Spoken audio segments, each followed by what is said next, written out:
नमस्कार साथियों, ये YouTube channel Sanjay Jha speaks है और मैं संजय झा चैनल की ओर से आप सभी का अभिवादन करता हूं।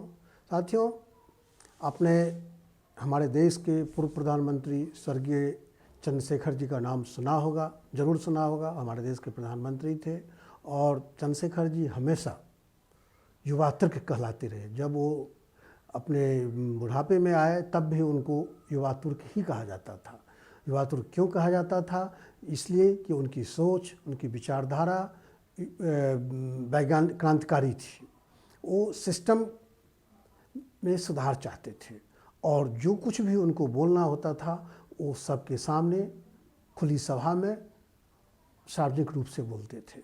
इसलिए क्रांतिकारी सोच, क्रांतिकारी विचार के कारण उनको युवा तुर्क कहा जाता था। अभी कुछ दिन पहले दोस्तों, कांग्रेस छोड़कर भाजपा में जाने वाले पूर्व कांग्रेसी ज्योतिरादित्य सिंधिया, जो पूर्व कांग्रेस नेता माधवराव सिंधिया के पुत्र, स्वर्गीय माधवराव सिंधिया के पुत्र भी हैं, वो अभी कुछ दिन पहले भाजपा छोड़कर, कांग्रेस छोड़कर भाजपा में गए और आज वो भाजपा की केंद्र सरकार में मंत्री भी हैं। तो माधव उस समय जब वो कांग्रेस छोड़कर भाजपा में गए थे तो उनको भाजपाइयों ने युवा तुर्क का संबोधन दिया था कि युवा तुर्क हैं, इनकी सोच क्रांतिकारी है, ये दुकानी विचार को ख़त्म करना चाहते हैं। दोस्तों, जब भी देश में, हमारे समाज में जब भी कोई अच्छा काम करता है, क्रांतिकारी काम करता है, जब वो सिस्टम से बगावत करता है वैध कारणों के लिए, जायज़ कारणों के लिए, और तो उसको युवा तुर्क कहा जाता है। लेकिन कभी यंग तुर्क, लेकिन कभी आपने सोचा कि ये युवा तुर्क आखिर क्यों कहा जाता है? युवा तुर्क शब्द आखिर है क्या? ये आया कहाँ से? तो साथियों, इसके लिए हमें इतिहास में चलना होगा। ये उस 19वीं शताब्दी की बात है, 1887 की बात है, 1887। उस समय तुर्क, जो तुर्की साम्राज्य जिस उस समय तुर्की साम्राज्य को, तुर्की यूरोपियन कॉन्टिनेंट का एक कंट्री है और उस समय तुर्की को the sick man of Europe कहा जाता था, यानी यूरोप का बीमार आदमी। वो इसलिए कहा जाता था कि तुर्क में उस समय 1897 में अब्दुल हमीद सेकंड वहाँ के शासक बने और उन्होंने क्या किया, तो पार्लियामेंट को भंग कर दिया और वहाँ निरंकुश शासन की स्थापना की। जो पूरा यूरोप जहाँ प्रजातंत्र की ओर लगातार आगे बढ़ रहा था, वहाँ तुर्की का शासक, तुर्की का सम्राट पीछे की ओर जा रहे थे। अब्दुल हमीद सेकंड ने वहाँ पे जो पहले से पार्लियामेंट थी उसको भंग करके वहाँ निरंकुश शासन की स्थापना कर दी। वहाँ वो एक तरह से तानाशाह बन गए। तो इसलिए तुर्की को the sick man of Europe कहा जाने लगा, इसलिए कि वहाँ की विचारधारा पीछे की ओर, बैकवर्डनेस की ओर जा रही थी। मतलब पहले प्रजातंत्र था और उसको छोड़ करके राजतंत्र की ओर जा रहा था, तो इसलिए उसको कहा गया the sick man of Europe. दोस्तों, इस सिक मैन ऑफ यूरोप में तुर्की के अंदर से ही राजा के, सम्राट की तानाशाही के खिलाफ आवाज़ उठने लगी। और सबसे पहले जो मैंने आपका अब्दुल हमीद सेकंड का जो नाम मैंने आपसे कहा है, 1897 में मैंने गलती से कहा, 1887 की बात है। 1887 से 1908 तक वो राजा रहे थे, शासक रहे थे, तानाशाह रहे थे तुर्की के।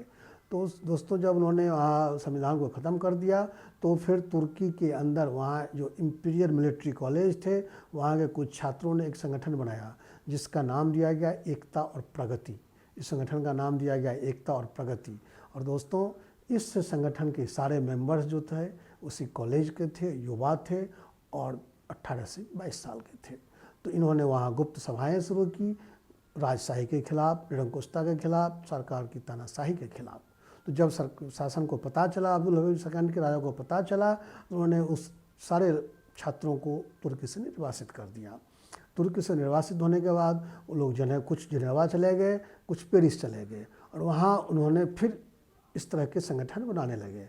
और दोस्तों, जब वहाँ संगठन बनने लगा, एकता और प्रगति के नाम से कई संगठन बन गए, तो दोस्तों उस समय राजा से असंतुष्ट होकर जिन लोगों ने तुर्की छोड़ा था, वो सर्बियन भी थे, वो यहूदी भी थे, ऑटोमन भी थे, वो लोग, उन्होंने उस संगठन को ज्वाइन कर लिया। उसमें काफ़ी लोग जो थे वो तुर्की शासन में महत्वपूर्ण पदों पर रहे थे, सेना में महत्वपूर्ण पदों पर रहे थे। इन लोगों ने वहाँ ज्वाइन किया और लेकिन इसके बावजूद वहाँ का नेतृत्व, उन संगठनों का नेतृत्व युवा लोगों के हाथ में रहा जो कंपैरेटिवली छात्र थे, नौजवान थे।